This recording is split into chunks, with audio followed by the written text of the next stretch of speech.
The Rivers State Governor, wey dey go by the name Fubara, he don dare the Inspector General of Police say make the man order his shooting, make him shoot if that na the price for ensuring the smooth conduct of the local government election. No be small matter, my good people. Now make I give you the genesis of this koko. No say this man wey be Fubara, the governor of Rivers State, the man dey very much alert. Him ear dey ground. Like this, na him don spoil an early morning attempt by alleged policemen to take over the Rivers State Independent Electoral Commission, and they wan be steal sensitive electoral materials. And this takeover attempt, it was allegedly ordered by the Inspector General of Police. But the matter come cast when vigilant security officials they come alert the Rivers State Governor wey be Fubara, as they allow the man sharply in respond with a team of government officials plus lawmakers and stakeholders. Governor Fubara come condemn the policemen their action. He come dey yarn dey give them. Say this friendship wey the Inspector General of Police get with the Abuja-based politicians, e don dey waka too far. The friendship e don dey pass be careful. And he come still dey yarn dey give them. Say local government elections na internal state affairs and should be conducted without interference or whatsoever from anybody. And my good people, this incident e dey come on the eve of the local government polls wey they don arrange say e go happen on Saturday, wey be the 5th day of October for inside this year 2024. Now from there, the Rivers State Governor come dey hala dey give the Inspector General of Police to make him order his shooting, make him shoot if that na the price for ensuring the smooth conduct of the local government election. And before all this matter begin dey happen, my good people, the Rivers State Police Command we don already announce their withdrawal from the upcoming local government election wey they don arrange say e go happen on the 5th day of October. They don already wash their hand comot. And this decision e dey come after a Federal High Court judgment wey ban the police and other security agencies from participating in the polls. And this ruling of the court wey dem deliver on the 30th day of September for inside this year 2024 na the latest development for this series of legal battles wey dey surround the election. But earlier on the 19th day of July for inside this year 2024, the same court we don already issue a restraining order wey stop the police from providing security during the elections. Then later on, the spokesperson for the Rivers State Police Command, and na the Superintendent of Police, they go by the name Grace, she na come drop statements about the matter.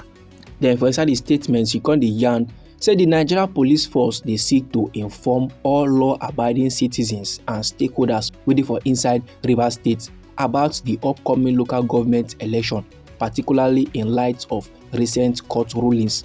On the 19th day of July for this year 2024, a Federal High Court for Abuja may issue a restraining order preventing the Nigeria Police Force and other security agencies from providing security during the local government election. Plus, on the 30th day of September for the same year 2024, the Federal High Court wey dey for inside Abuja come deliver another judgment wey still prevent the Nigeria Police Force and other security agencies from participating in the local government election. So given these circumstances, the Nigeria Police Force has been advised by the Force Legal Department say the ruling from the Federal High Court on the 30th day of September, it takes precedence. That is, they gats follow the order. And recently, an opposition party be protest. They call for adherence to the court orders and they express their determination to prevent any disregard for the law. That is, they yarn say make the police do wetin the court dey talk o. Say they no go like am if they come dey disrespect the court order. You understand? So like this now, still on the statement, the Nigerian Police Force come dey encourage all parties to seek appropriate legal redress if they feel aggrieved, like by any decision or actions related to the election process. If they don't like how the matter can be, they are free to follow the matter up legally. The Nigeria Police Force is dedicated to maintain law and order, and they don't go stand by in the face of potential disturbance. They don't go fit do that level. Now, necessary actions will be taken to enforce the court's order. All area commanders plus divisional police officers and tactical commanders have been directed to ensure full compliance with the judgment of the Federal High Court. So based on how everything don be, the Nigerian police force has been advised by the Force Legal Department to comply with the judgment of the Federal High Court. And in light of these developments, the Nigerian police force they call on all citizens make them remain peaceful and orderly and make them cooperate with law enforcement in upholding the rule of law during this crucial period. This, my good people, now how the spokesperson of the Rivers State Police they yarn for inside his statement. And this statement, now they para the general public the more. After they don't already release this statement, say anything will concern the local government election, they don't wash their hand come out.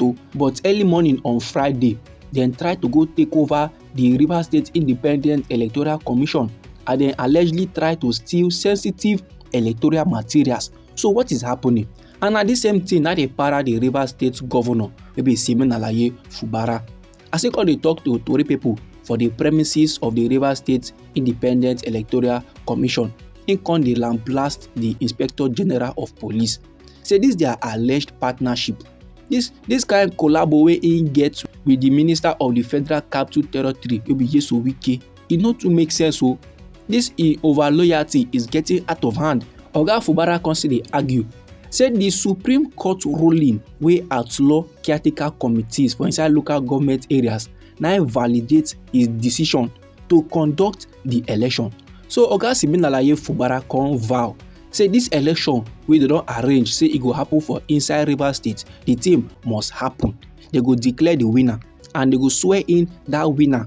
Say the thing happen for inside Anambra State. Make the police keep their security. In no need them. Say enough is enough. So like this, my good people, no be small matter. Say Rivers State, it dey hot, no be small. This man will be Fubara in just wants a free and fair election. But you come back as if some kind Jaguda people want put asunder to the free and fair election we in want. And by the look of things, if like say the police too them follow for that Jaguda people we want put asunder. Then another question now be say, this one way police don't talk say they go wash their hand come out based on the court ruling. You understand? You should say Jaguda people now, all those touts, they no go use the opportunity to come do magomago things on the day of this local government election. And by the look of things, the Rivers State governor in like the idea say police no go dey involved. Now who can provide security on that particular day? Because if security no dey, Jaguda people fit do their Jaguda business and last the election no go free and fair. This my good people now the information I want share give the general public. Anyhow the thing be you for body, feel free make it drop them inside our comment section. Now we be Anointed Lady TV. Now they give on our legit information on the things and things where they happen for inside we country Nigeria. So if you like this information and you would like to receive more, try make you subscribe to this channel and try make you put on the notification bell so that as they bring the news they come, now you go first receive the updates and you go get them sharp. And they come your side again, my good people, with another legit information for you. I beg, no go anywhere.